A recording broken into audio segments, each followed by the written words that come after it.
Hindi raw edukada. Ayan na nga, nagsalita na nga si Bella Padilla hinggil nga dito sa mga netizens at ibang mga ah, fans sa kabilang side kung saan ay grabe ang patutsada at grabe ang pambabash nila mismo kay Kim Chiu. Bakit nga ba kasi ayaw nila tantanan? Oo, paulit-ulit na lang kasi nga matagal na tong issue na to eh. Parang mga sirang plaka kumbaga na paulit-ulit na lang. Pero yung mga ibang netizens talaga na kahit alam na nila na matagal na ito, pilit talaga nila inuungkit. Kaya nga naman ang salita na si Villa Padilla. Pinagtanggol niya ang kanyang kaibigan. Siyempre naman, ayon sa kanya, I love Kim and she was here on to the top and so what kung hindi siya nakapagtapos. And she can memorize script and memorize dance step for hair beauty, hindi nakakasawa. So, ayan po yung paliwanag ni Bella Padilla. Which is true naman.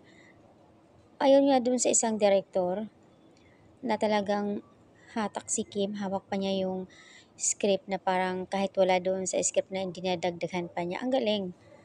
Pwede na nga din siya mag-director eh. 'Di ba? Napakagaling niya. Oo, yung iba nakapagtapos nga. Ang tanong nga naman, may may napundar ba? May na-invest? May nagawa ba? 'Di ba? Yun yung tanong doon eh. Deserve ni Kimi lahat kung ano yung maganda yung nangyayari sa career niya ngayon. Kita niyo naman kung nasaan si Kimi, 'di ba? Nasaan si Kimi ngayon, 'di ba? With the success and achievements of Kim Chiu in life, aside from being a multi-billionaire, and she has achieved more than other people and who are college graduate, perhaps over you who is degrading here. And she may not have finished a college, of course, and she is more intelligent, smart, talented, 'di ba? Kaya wala yan sa degree.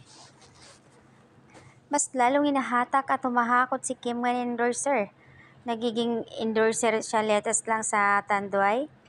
Kumakailan lang din ah, sa Julis, doon sa sasakyan, kung ano-ano pa. Kaya nga, madaming naiinggit sa kanya ngayon.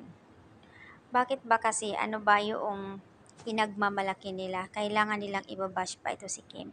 Ang next naman na binabash nga nila yung pagiging ritokada raw na hindi naman totoo.